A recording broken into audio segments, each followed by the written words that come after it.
అధికారిక కార్యక్రమాల్లో తిడతాడని హరీష్ రావు అంటున్నాడు. ఇలా మాట్లాడితే తిట్టకుండా ఏం చెయ్యాలి? ఆహా, తెలంగాణ జాతిపిత అంటే కొండా లక్ష్మణ్ బాపూజీ, ప్రొఫెసర్ జయశంకర్. పిల్ల కాకులతో ఎందుకు, అసలైన వాళ్ళని రమ్మనండి. ఏ ప్రాజెక్టు గురించి అయినా చర్చకు రెడీ. ఇది ఇంటర్వెల్ మాత్రమే. ఓహో, ఇంకా ముసుళ్ళ పండుగ ముందరనే ఉంది అడనంలో. అసలైన సినిమా ముందుంది. స్టేషన్ గన్పూర్ సభలో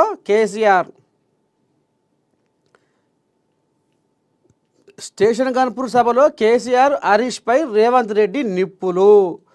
స్టేషన్ గన్పూర్లో పలు అభివృద్ధి పనులకు శంకుస్థాపన. అయితే కేసీఆర్ ఎవరికి జాతిపిత? కేసీఆర్ ఎవరికి జాతిపిత అనేది ఇప్పుడు ప్రశ్న ఇక తొలుస్తూ ఉన్నది. మాజీ ముఖ్యమంత్రి కేసీఆర్ను తెలంగాణ జాతిపిత అని మాజీ మంత్రి హరీష్ రావు అనడంపై సీఎం రేవంత్ రెడ్డి ఆగ్రహించారు. జాతిపితకు కేసీఆర్కు ఏమైనా పోలిక ఉందా అంటూ ముఖ్యమంత్రి ప్రశ్నించారు. అసలైన జాతిపితకు మందు వాసన తెలుసా హరీష్ రావు అంటూ చురకలు అంటించారు.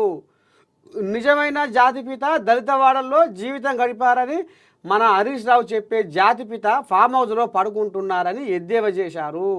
తెలంగాణ జాతిపిత అంటే కొండా లక్ష్మణ్ బాపూజీ, ప్రొఫెసర్ జయశంకర్ అని చెప్పుకొచ్చారు. జనగామ జిల్లా స్టేషన్ గన్పూర్ నియోజకవర్గ శివునిపల్లెలో పలు అభివృద్ధి కార్యక్రమాలకు సీఎం శంకుస్థాపన చేసిండు. మొత్తానికి ఇక ఇప్పుడు ఈ ప్రశ్న యావత్ తెలంగాణ జనాలలో వాళ్ళ గుండెలలో మెదులుతున్న ప్రశ్న. ఎవరు? కేసీఆర్ ఎవరికి జాతిపిత? ఇక ఇప్పుడు వీళ్ళు ఏమంటారు? ఎవరు?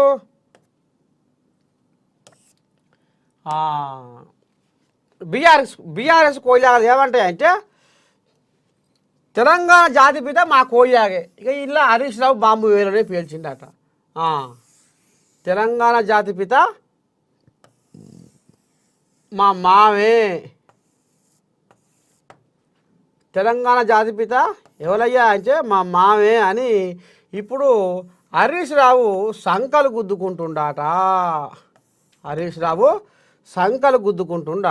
మొత్తానికి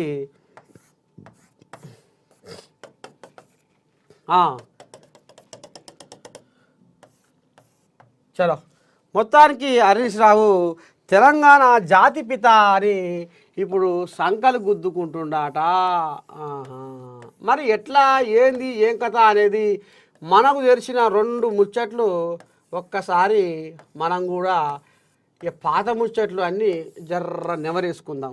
మరి ఎట్లా జాతిపిత అని ఎందుకు అంటుండు అంటే ఒక మాట అంటారు వాళ్ళు. ఏమంటారు? సావు నోట్లే తలకాయ పెట్టి తెలంగాణ సాధించుకొచ్చింది ఈ కోయాగా కేసీరావు. ఇక ఈ ముచ్చట మాత్రం వాళ్ళు మానక మరవక ముంగటేస్తారు. ఏది?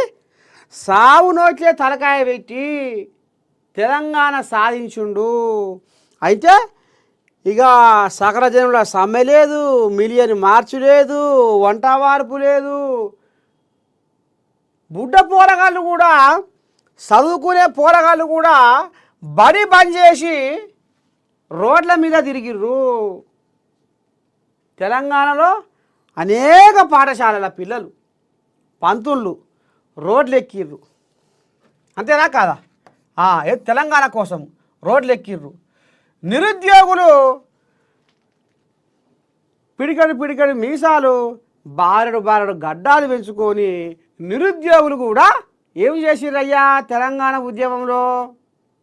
మా నిధులు, మా నీళ్ళు, మా నియామకాలు మాకే కావాలి అనేది కూడా నిరుద్యోగులు కూడా తెలంగాణ ఉద్యమంలో అలుపెరుగని పోరాటం చేసిర్రు. ఇక్కడ చదువు పంతుల్లో పోరగాళ్ళు, నిరుద్యోగులు, కూలీ తల్లులు కూడా ఇవాళ అమ్మో తెలంగాణ వస్తే నాకు 2 కొడుకులు, 3 కొడుకులు, 4 కొడుకులు అని గిట్ట చెప్పుకున్న వాళ్ళు ఉన్నారు. నా కొడుకు ఏమన్నా నౌకరు వస్తుందో ఏమో, తెలంగాణ వస్తే నిజంగానే నౌకరు వస్తుందట. మా నౌకర్లు మొత్తం ఎవరో ఎత్తుకపోతుర్రు మా పక్కలోళ్ళు, మేము నోరు మూసుకోవాల్సి వస్తుంది, లబోదిబో ముత్తుకోవాల్సి వస్తుంది, మా పోరగాళ్లకు పెళ్ళిళ్ళు పేరంటాలు అవుతలేవు, తెలంగాణ వస్తే మా నౌకర్లు మాకు వస్తాయి, మా పోరగాళ్లకు నౌకర్లు వస్తాయని పాపము రైతు తల్లులు కూలీ తల్లులు కూడా ఈ తెలంగాణ కోసము పాటుపడ్డరు. ఎంతోమంది మేధావులు ఈ తెలంగాణ ఉద్యమ బీజానికి వాళ్ళు బునాదేసిరు. ఎంతోమంది రచయితలు మా తెలంగాణ మాకు కావాలి అని పాటలు రాసిర్రు. ఎంతోమంది గాయకులు ఊరూరా డప్పు సంకర పెట్టుకొని కాళ్ళకు గజ్జలు కట్టుకొని చిటికలు వేసుకుంటా జనాలను చైతన్యపరిచి తెలంగాణ ఉద్యమంలో పాల్గొన్నారు. ఇక ఇట్లా చెప్పుకుంటూ పోతే సకల జనులు, తెలంగాణలో ఉన్న సకల జనులు వంట వార్పు కాంచి మొదలు పెడితే మిలియన్ మార్చి కానీ మొదలు పెడితే రకరకాల సబ్బండ వర్గాలు, కులము లేదు మతము లేదు, అందరూ ఐక్యతగా పోరాడిర్రు. దేనికోసం? తెలంగాణ ఉద్యమం కోసం. అంతేనా? సబ్బండ వర్గాలు. అయితే ముఖ్యంగా అమరవీరులు, విద్యార్థి అమరవీరులు, అయ్యో రామ, 1200 మంది బలిదానం చేసుకున్నారు. పైచిరికే 1200 మంది పైచిలకు ఇవాళ విద్యార్థులు పాపము ఆత్మ బలిదానం చేసుకున్నారు. దేనికోసం? తెలంగాణ కోసమే. పాపం ఇవాళ 1200 పైసలకు విద్యార్థులు తెలంగాణ కోసము ఎర్రటి నిప్పు కనికలల్లో మాడి మషైపోయి ఇవాళ వాళ్ళు వేగు చుక్కై తెలంగాణకు వేగు చుక్కలై దారి చూపుతుంటే మన పెద్ద మనిషి మాత్రము అయ్యో రామ, తెలంగాణ అమరవీరుల కుటుంబాలను ఎన్నడో యాది మరిచిండు. తెలంగాణ అమరవీరుల కుటుంబాలను ఎప్పుడో పక్కకు పెట్టిండు. వాళ్ళకు భూముల జాగాలు ఇస్తాడు, ఇండ్ల జాగాలు ఇస్తాడు, చేసుకొని బతుకురి అన్నాడు, అది ఇస్తాడు, ఇది ఇస్తాడు, పశ్య అన్నాడు, పరక అన్నాడు, ఏది లేదు ఎక్కలేదు. పాపం తెలంగాణ కోసం పోరాడిన, తెలంగాణ కోసము అమరవీరులైన ఎవరైతే విద్యార్థి ఉద్యమ నాయకులు పాపం బలిదానం చేసుకున్నారో ఈ తెలంగాణ కోసము తమ ప్రాణాన్ని, వాళ్ళు ఇవాళ మరి పైలోకాన ఉండి పాపము అంతా కనిపెడుతూనే ఉన్నారు. మరి వాళ్ళ పాపమే జరిగిందో ఏమో కొంత కూడా. ఈ జాతిపిత ఎవరైతే ఇప్పుడు హరీష్ రావయ్య సంకలు గుద్దుకుంటుండో మా మామ జాతిపిత అని, ఒక్క అమరవీరునికి కూడా సంపూర్ణమైన న్యాయం చేయలేకపోయిండు ఈ జాతిపిత. ఇగో ఈయన ఇప్పుడు హరీశమయ్య నోట్లోకెళ్ళి రామసక్కని రాగం తీసుకుంటా జాతిపిత, తెలంగాణ జాతిపిత ఇగో ఈ సొక్కం పూస అని చెప్తున్నారు. అమరవీరుల కుటుంబాలు అబ్బా, వాళ్ళ బాధ వర్ణనాతీతం, చెప్పుకోలేని బాధ. ఇవాళ షెట్టంతా కొడుకు, ఇంటిలో ఉన్న ఆ షెట్టంతా కొడుకు నేల కొరిగిపోతే ఆ తల్లి బాధ ఎట్లా ఉంటుంది, ఆ కుటుంబ సభ్యుల బాధ ఏ రకంగా ఉంటుంది అనేది తెలియదా? మరి తెలంగాణ ఈయన ఒక గుంజుకొచ్చిండా, దాంట్లో ఈయన కూడా తెలంగాణ కోసము అందరితో పాటుగా ఈయన కూడా తల్లాడిండని చెప్పుకోవచ్చు. అంటే నువ్వు తెలంగాణ ఉద్యమంలో పాల్గొనలేదు అంటలేవు. తెలంగాణలో సబ్బండ వర్గాలు ఏకమైనవి, తెలంగాణ ఉద్యమంలో సబ్బండ వర్గాలు ఏకమైనవి. ముఖ్యంగా ఇందులో ఉద్యమకారులు, తెలంగాణ ఉద్యమకారులు. ఇక ఈ ఉద్యమకారులు ఏదైనా సరే, మా భార్య ఏమన్నా సరే, మా అయ్య అమ్మ ఎన్ని తిట్టినా సరే, నా కడుపులో పుట్టిన పిల్లలు వాళ్ళు బడికి పోయినా పోకపోయినా ఏమైనా సరే, కానీ తెలంగాణ మాత్రం సాధించవలసిందే, తెలంగాణ ఉద్యమంలో ముందరుండి పోరాడవలసిందే అని పాపం ఉద్యమకారులు మనం గతంలో కూడా చెప్పుకున్నాం. కేసీరావు ఉద్యమకారులకు ఏ రకమైన మోసం చేసిండో, ఇప్పుడు ఏ రకంగా ఉద్యమకారుల మీద మళ్ళీ సోయి పెట్టిండో. ఏది పదవి ఊసిపోయినాక కుర్చీ రేవంతమయ్య గుంజుకున్నాక ఇగో ఇప్పుడు ఉద్యమకారుల మీద ఈయనకు సోయి పుట్టింది. అరే ఉద్యమకారుల మర్చిపోతే గారా, అప్పుడు నాతో పాటు ఉండి, నాతో పాటు తిరిగి, నాతో పాటు ఆడి, నాతో పాటు పాడి, నాతో పాటు మాట్లాడి, నాతో పాటు ఉన్న ఎవరైతే ఉద్యమకారులు ఉన్నారో పాపం వీళ్ళని మర్చిపోతే గారా, ఎటువారా ఈ ఉద్యమకారులు. ఈ ఉద్యమకారుల వల్ల కూడా వీళ్ళ పాపం కూడా మనం జరిగిందిరా, ఈ కుర్చీ ఊసిపోతందుకు ఇది కూడా ఒక కారణమే అని కేసీరావే తెలిసి వచ్చింది. మరి గింతమంది పోరాడిర్రు, గింతమంది ఆత్మ బలిదానం చేసుకున్నారు, ఇంకా ఏమైపోతుందో ఈ తెలంగాణలో అని పాపం సోనియమ్మ గంపంత కన్ను పెట్టుకొని కళ్ళు తెరిచి తెలంగాణ ఇయ్యాల్సిందే, లేకపోతే ఇంకా చచ్చిపోతట్టురు పోరగాళ్ళు, శవాల పెంట అయితట్టుంది తెలంగాణ అని కడుపు చదవకుండా సోనియమ్మ కూడా కళ్ళు తెరిచి అక్కడ బీజేపీలతోటి వీళ్ళతోటి వాళ్ళతోటి అన్ని రాయబారాలు నడిపించి ఒప్పించి మెప్పించి తెలంగాణ ప్రకటించింది. మరి 10 ఏళ్ళు రాజ్యమేలి దళితుల్ని ముఖ్యమంత్రిని చేస్తా అని, దళితులకు 3 ఎకరాల భూమి ఇస్తా అని, ఈ రాష్ట్రానికి నేను కావలి కుక్క లేక ఉంటా, లేకపోతే నా మెడ నరుక్కుంటా మాట తప్పితే అన్న ఈ జాతిపిత ఈయనేనా జాతిపిత? రాష్ట్రానికి కావలి కుక్క లెక్క ఉంటా, లేకపోతే నా తల నరుక్కుంటా, నా మెడకాయ మీద తలకాయ ఉండదు అని చెప్పుకున్న ఈయనేనా జాతిపిత? దళితులకు 3 ఎకరాల భూమి ఇస్తా, పంచి పెడతా అని ఇవాళ ఇందిరమ్మ రాజ్యంలో వచ్చిన భూములకు ఎసరు పెట్టి ఇవాళ పేదోళ్ళ భూములు గుంజుకున్న చరిత్ర కేసీరావుది. ఈయనేనా ఇప్పుడు తెలంగాణ జాతిపిత? ఆనాడు ఎప్పుడో ఇందిరమ్మ రాజ్యంలో ఇచ్చిన భూములకు ఎసరు పెట్టి పెద్ద పెద్ద బడా కంపెనీలు, పెద్ద పెద్ద వ్యాపారవేత్తలతోటి కుమ్మక్కయ్యి వాళ్ళ భూములను బలవంతంగా మరి సంతకాలు చేయించుకొని, పట్టాలు చేయించుకొని, కాగితకత్పలు రాసుకొని, లేకపోతే అక్కడ ఉన్న స్థానిక చోటా మోటా నాయకులతో బెదిరించి బలి మీదకి సంతకాలు తీసుకొని కూడా ఇవాళ ఎన్నెన్నో కంపెనీలకు తెరలేపిండు దొర. పాపం వాళ్ళైతే అన్నమో రామచంద్ర ఓనాడు పని మీద పోయినా ఇక్కడ మన గుమ్మడిదల కళ, అయ్యో రామ పెద్ద గుట్టకే ఎసరు పెట్టిర్రు. అక్కడ పాపం ఎస్సీలకు, బడుగు బలహీన వర్గాలకు ఎప్పుడో ఇందిరమ్మ రాజ్యంలో ఇచ్చిన భూములాటాయి. వాటిని ఏడి కాడికి నిట్ట నిలువున పగ్గం పాడు. ఇదే కాదు, పట్నం హైదరాబాద్ చుట్టూతా తెలంగాణ వ్యాప్తంగా సర్కారు భూముల మీద కన్నేసి, సర్కారు భూములను కూడా కబ్జా చేసి, సర్కారు భూములలో పెద్ద పెద్ద వ్యాపారవేత్తలతో చేతులు కలిపి కుమ్మక్కయ్యి పేదోళ్ళ ఉసురు పంచుకున్న ఘనత ఇగో ఈ దొరది. ఇప్పుడు ఈయన ఆట జాతిపిత ఆట, తెలంగాణ జాతిపిత ఆట ఈయనే. ఎవరంటున్నాయ్యా? హరీశమయ్యా ఈ రకంగా సంకలు గుద్దుకుంటుండు. ఒక రిక్షా దొక్కే తండ్రి,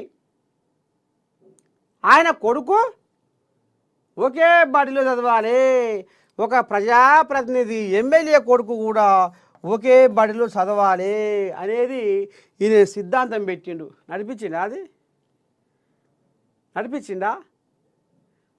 ఇక ఈయన అయ్యామన సర్కారు బళ్ళు వన్నే తప్పి చిన్న పోయి ఈగలు దోమలు జబ్బు అంటుంటే కనీసం ఆ పోరగాళ్లకు టాయిలెట్ బాత్రూములు లేక అన్నవో రామచంద్ర అని అఘోరిస్తుంటే శంకరా భగవంత ఏంది గందరగోళము, ఈ సర్కారు బళ్ళల్లో గింత దారుణమా అని పాపం తల్లిదండ్రులు లబోదిబో మొత్తుకొని శాపనార్థాలు పెడితే ఇప్పుడు ఆయనే జాతిపిత అని పొగుడుతురు. ఆరోగ్యశ్రీ కడుపు చల్లకుండా ఆనాడు వైఎస్ రాజశేఖర్ పెట్టిన ఆరోగ్యశ్రీ దాన్ని మొత్తం అటకెక్కించాడు.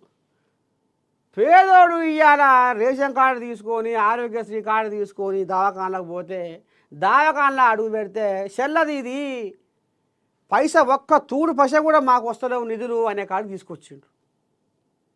చదువుకునే పోరగాళ్ళు ఫీజు రియంబర్స్మెంటు, అది ఆ కాగితాలు మొత్తము చెత్తబుట్టలల్లా మా అత మురట్ల మూలిగి చెదలు పట్టిపోయినాయి. కానీ ఫీజు రియంబర్స్మెంటు ఆ నిధులు ఎక్కడ దాటనంపిండో ఏం చేసిండో అవి కూడా ఒడిగట్టుకుంటేవి.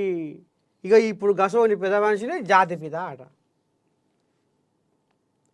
ఇంటికో ఉద్యోగం ఏది ఎంతవరకన పురస్తే నేను ఇంటికో ఉద్యోగం ఇస్తా అని సొకంపూస పలుకులు పలికిండు. ఇంటికో ఉద్యోగం ఈ పాడైపోను. ఈయన ముఖ్యమంత్రి ఈ తొలిదొమరంలోనే అసెంబ్లీ సాక్షిగా 1,00,000 కొలువులు అన్నాడు. ఎక్కడ పోయినాయో ఆ మాటలు, గాలి మాటలు ఎక్కడ కలిసిపోయినాయో, ఏ మేఘాలల్లా ఏ మబ్బులల్లా కాడ కలిసిపోయినాయో. ఏది లేదు, ఎక్కడ లేదు. ఇంటికో ఉద్యోగం కానీ ఊరికో ఉద్యోగం లేదు, మండలానికో ఉద్యోగం లేకుండా చేసిండు. పోరగాళ్ళు పెళ్ళిళ్ళు కాక పేరంటారు కాక మా పొల్లగాడు పట్నం హైదరాబాదులో బ్రహ్మాండంగా చదువుతుండు. ఇక రేపో మాపో కొలువు వస్తుందని అయ్యమ్మ ఆశ మీద పశలు పంపిస్తే ఈ పోరగాళ్లకు ఇక్కడ ఉద్యోగాలు రాక మూరెడు మీసాలు బారెడు గడ్డాలు పెంచుకొని రోడ్ల మీద దుమ్ము వారించుకొని తిరిగి ఆఖరికి వస్తున్న కల్లా పోరగాళ్ళ గోస ఒక్క తీరు గోస. పిల్లనిచ్చే యాళ్ళ లేక పెళ్ళిళ్ళు పెటాకులు కాక కొంతమంది పాపం శరంగాల్లో ఆత్మహత్య చేసుకున్నారు. అగో గస వంటి చరిత్ర మరి తిరగరాసిన ఇగో ఈయనే జాతిపిత ఆట. ఎట్లా జాతిపిత అవుతాడు? గిసవంటి కథలు నడిపించి, గిసవంటి వ్యవహారాలు చేసి, గిసవంటి సుతపూస పనులు చేసి ఇవాళ మా కేసీరావు జాతిపిత అని హరీశమయ్య ఒక్కడు సంకలు గుద్దుకోగానే అయిందా? ఎటువాయ్ తెలంగాణ రూపురేఖలు మార్చాలని కంకణం కట్టుకొని మరి ఏ రకంగా ప్రొఫెసర్ జయశంకర్ సారు ఆశలు, ప్రొఫెసర్ జయశంకర్ సారు కళలు చదువురి. ప్రొఫెసర్ జయశంకర్ సారు తెలంగాణ కోసం ఎటువంటి నిర్ణయాలు తీసుకున్నాడో, ఎటువంటి మరి సిద్ధాంతాలను ఆయన రూపొందించిండో యూట్యూబ్లల్లో గూగుళ్ళల్లో ఎత్తుకురి. ప్రొఫెసర్ జయశంకర్ అసలు ఆయన ఏంది, ఆయన జీవిత చరిత్ర ఏంది, ఆయన ఎవరి కోసం తన జీవితాన్ని అంకితం చేసిండు, ఎవరి వల్ల ఆయన మానసిక క్షోభ అనుభవించి ఇదైపోయిండు అనేది చదువురు. కొండా లక్ష్మణ్ బాపూజీ ఆయన చరిత్ర ఏంది, ఆయన ఎవరి కోసం పోరాడిండు, దేనికోసం తనలాడిండు అనేది తీయరి చదువురి. సాగలి ఐలమ్మ ఎటువాయే, దొడ్డి కొమరయ్య ఎటువాయే, ఎంతోమంది ఉన్నారు. ఎంతోమంది తెలంగాణ కోసము ప్రాణాలను సైతం లెక్క చేయకుండా పాపం వాళ్ళు ఇవాళ మా తెలంగాణ కోడి రతనాల వీణ అని వాళ్ళు తనలాడి ఇదైన వాళ్ళేమో ఇవాళ కళ్ళకు కానొస్తలేరు హరీష్ రావుకు. ఇక నీ దండ పెడితే అంటే చూడు ఇప్పుడు రేవంతమయ్యా మంచిగా చెప్తాడు. ఇప్పుడు నేను చెప్పాలి కానీ ఇగో ఇప్పుడు గసవంటే ఆయన ఏమో ఇప్పుడు తెలంగాణ జాతిపిత అయిందట. డబల్ బెడ్రూమ్లు నీ అయ్యావునా డబల్ బెడ్రూమ్లు కట్టిస్తే ఆడ డబల్ బెడ్రూమ్లు కట్టిస్తే అవి బలిపత్రం పట్టి కింద ఆ డబల్ బెడ్రూమ్ కింద మొత్తం మడుగులు, చెరువులు, కుంట, అల్ల దోమలు, కప్పలు, నీరుకంట్లు, మన్ను, మశాడము. ఎవడన్నా శరం తప్పినోడు ఇగో ఇది పోతే ఆడ మంచిగా పక్క పంచే పోయి కడుక్కున్నాడు అలానే ఆగం జగన్ నాదం. డబల్ బెడ్రూమ్ ఇండ్లల్లా కింద ఉంటుంది కదా వరండాలు కింద పార్కింగ్ ఇక్కడ చేసుకుంటాను.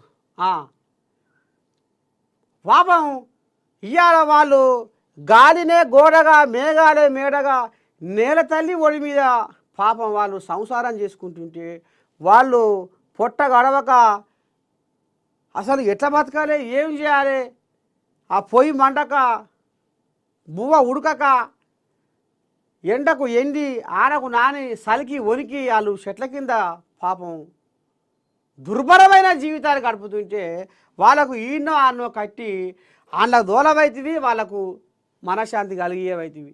కొంతమంది ఇక ఎక్కడ ఏగలేక ఎక్కడైతే డబుల్ బెడ్రూమ్లు ఉన్నాయో ఉరికి అలా తాళాలు వలగొట్టి అలా జ్వరబడితే అధికారులు పెట్టి తోసేపించి వాళ్ళని సామాన్లన్నీ బయటేసి పగ్గం పాడు చేస్తుంది. ఇగో గిసవంటి చరిత్ర కలిగిన ఆయనే జాతిపిత అట.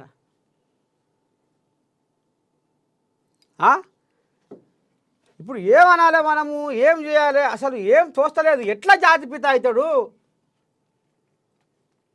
అనేది ఇవాళ యావత్ తెలంగాణ సమాజం గుండె మీద చేసుకొని